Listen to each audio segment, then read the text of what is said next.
नमस्ते एवरीवन, मेरा नाम निशा है और आप सभी का स्वागत है योगा विद निशा में। दोस्तों, आज की ये वीडियो सिर्फ और सिर्फ महिलाओं के लिए है क्योंकि आज की इस वीडियो का टॉपिक है मेंस्ट्रुएशन।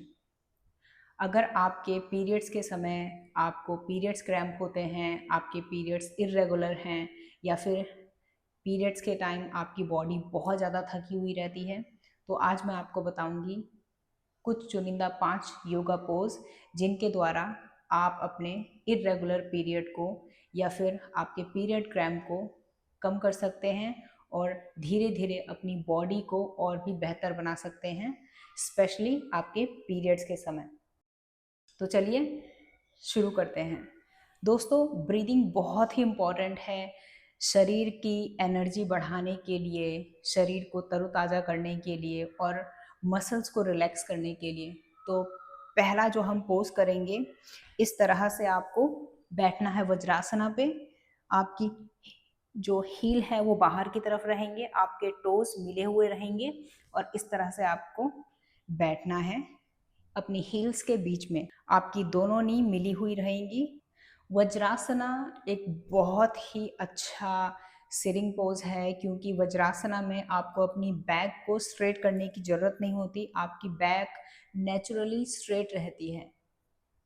तो अब यहाँ पे आपको अपने दोनों हाथों को इस तरह से रेस्ट करना है अपने लेग पे, अपनी एल्बो को भी रेस्ट करना है और यहाँ पे हम 10 बार श्वास प्रश्वास का अभ्यास करेंगे।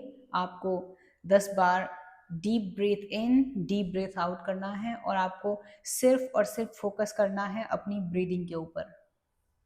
अपनी आँखों को इस तरह से बंद करेंगे, अपने शरीर को रिलैक्स कीजिए, स्पेशली आपके आँखों को, आपके शोल्डर्स को, आपकी बैक को।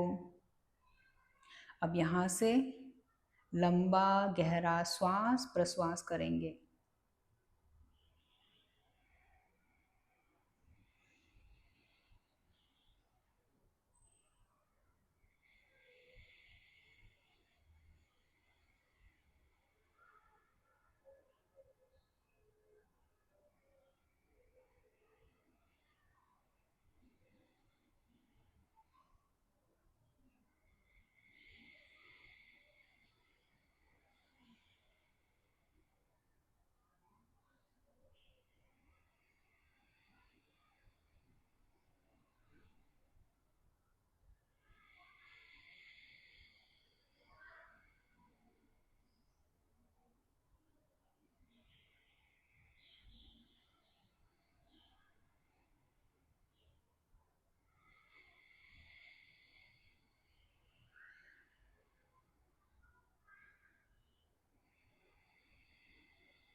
धीरे से अपनी आंखों को खोलिए।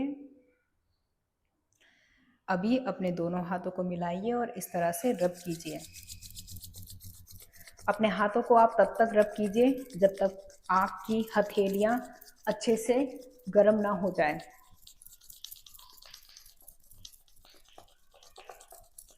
और अब इस तरह से पेट में इस तरह से अपने हाथ को लगाइए अब आंखों को बंद कीजिए और एक लंबा गहरा श्वास प्रश्वास कीजिए।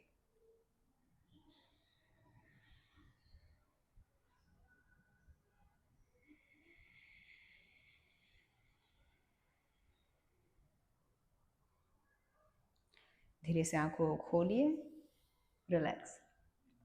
अब हम दूसरा पोस्चर करते हैं जो कि है बटरफ्लाई। पहले इस तरह से दोनों पैरों को आगे लाके अपने हाथ को पीछे की तरफ रखिए, इससे आप अपनी बैक को सपोर्ट देंगे। और यहाँ पर इस तरह से पहले अपने पैरों को रिलैक्स दीजिए।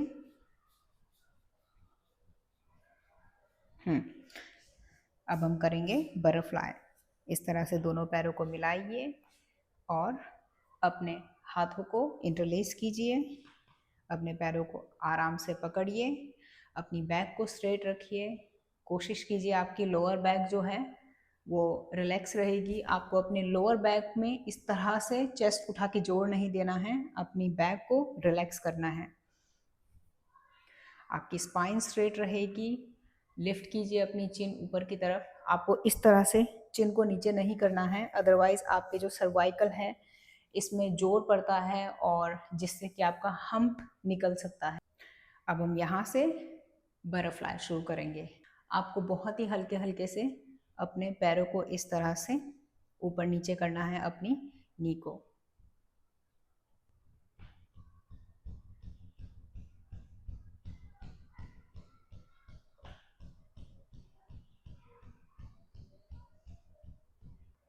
अब बटरफ्लाई में हम लोग कोशिश करेंगे कि हम इस तरह से अपनी बैक स्ट्रेट करके एटलीस्ट 5 ब्रीथ, 5 श्वास प्रश्वास के साथ इस तरह से रुकें और अपनी बॉडी को फील करें।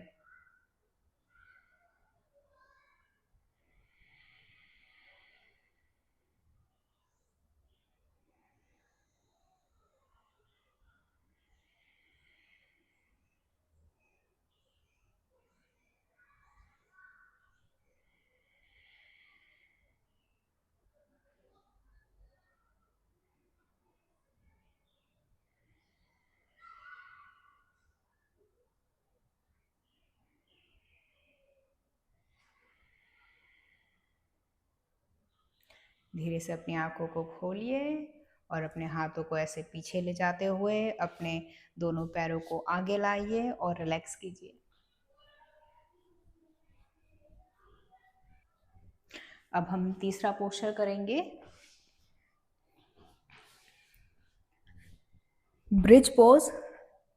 आपको इस तरह से आपकी नी और आपके हील को एक लाइन पे लेकर आना है, अपने नेक को रिलैक्स करना है और इस तरह से अपने हिप्स को उठाना है। आपकी जो शोल्डर हैं वो इस तरह से इन हो जाएंगे, ऊपर की तरफ देखना है और आप इस तरह से अपने दोनों हाथों को इंटरलॉक कर सकते हैं और कोशिश कीजिए अपने हिप्स को और उठाने की और यहीं पर रुकिए। आप यहाँ पर कम से कम 3 से 5 ब्रेथ रुक सकते हैं।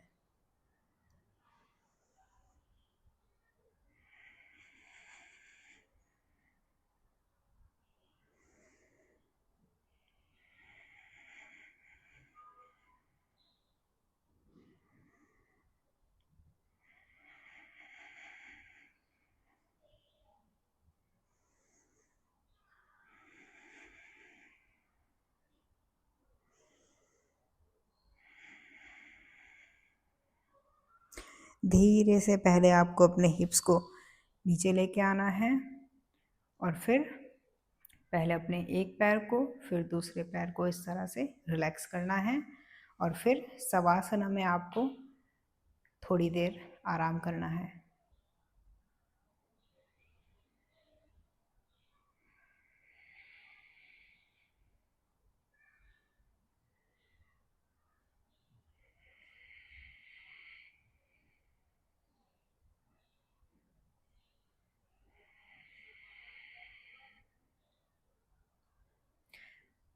दोस्तों, जो फोर्थ पोस्चर है वो भी बटरफ्लाई है, बट इस बार हम लोग रिक्लाइनिंग बटरफ्लाई करेंगे।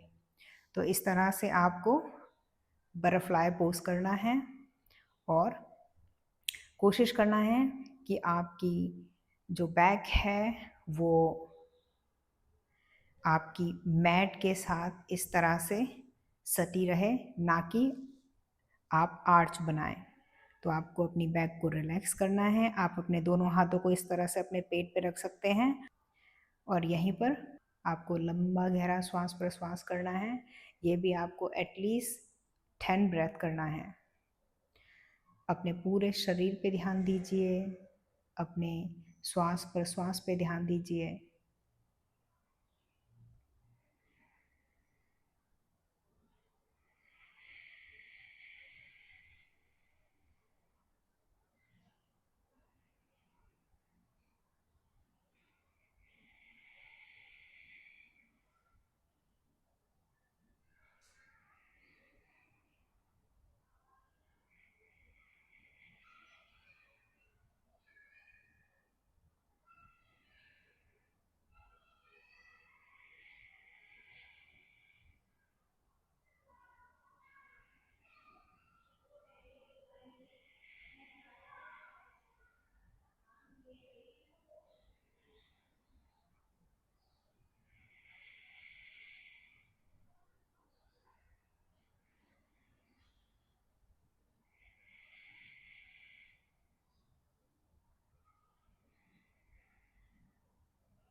धीरे से आपको इस तरह से अपने नी को मिलाना है और ऐसे अपने लेग्स को हग करना है।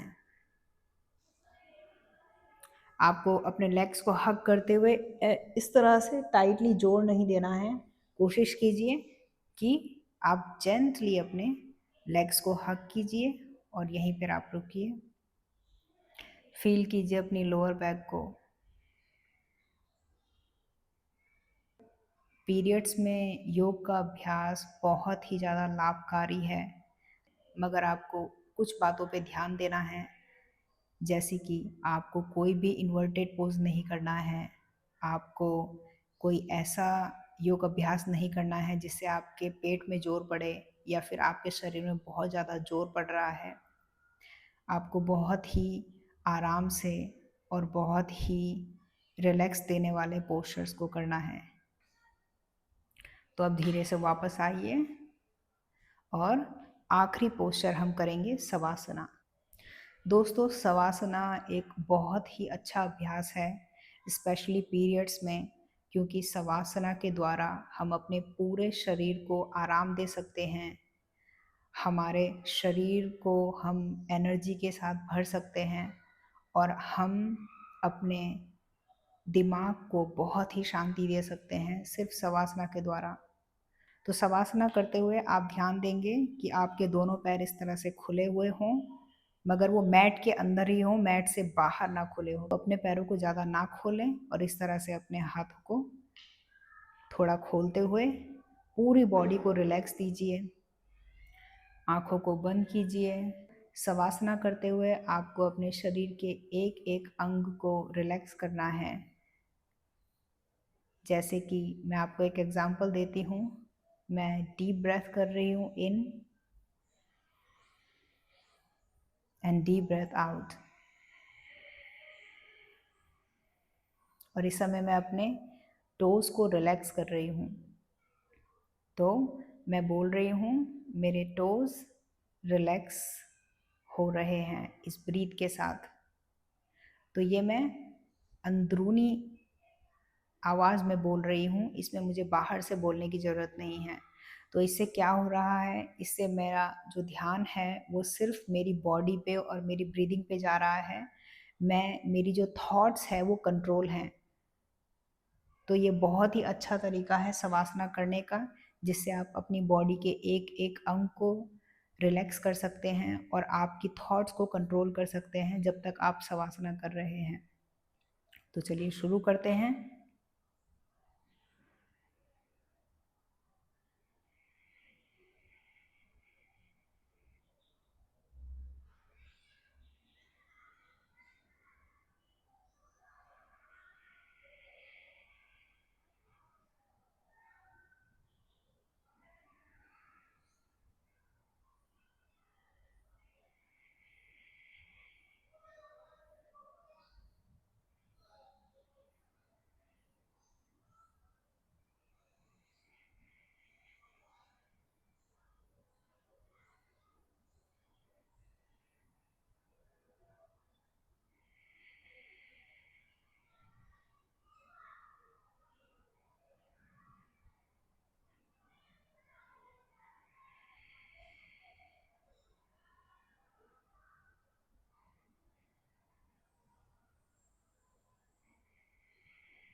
अब दोस्तों धीरे से शवासना से वापस आइए। पैरों को हल्का हल्का सा शेक कीजिए, फिर अपने हाथों को। अब धीरे से आप अपनी बॉडी को राइट साइड टर्न कीजिए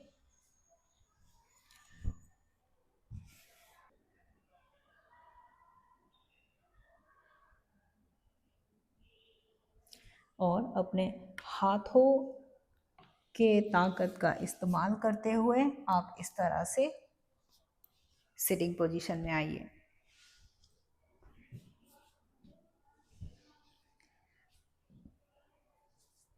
तो आज के लिए बस इतना ही। मैं आपसे मिलूंगी मेरी अगले वीडियो पे। नमस्ते।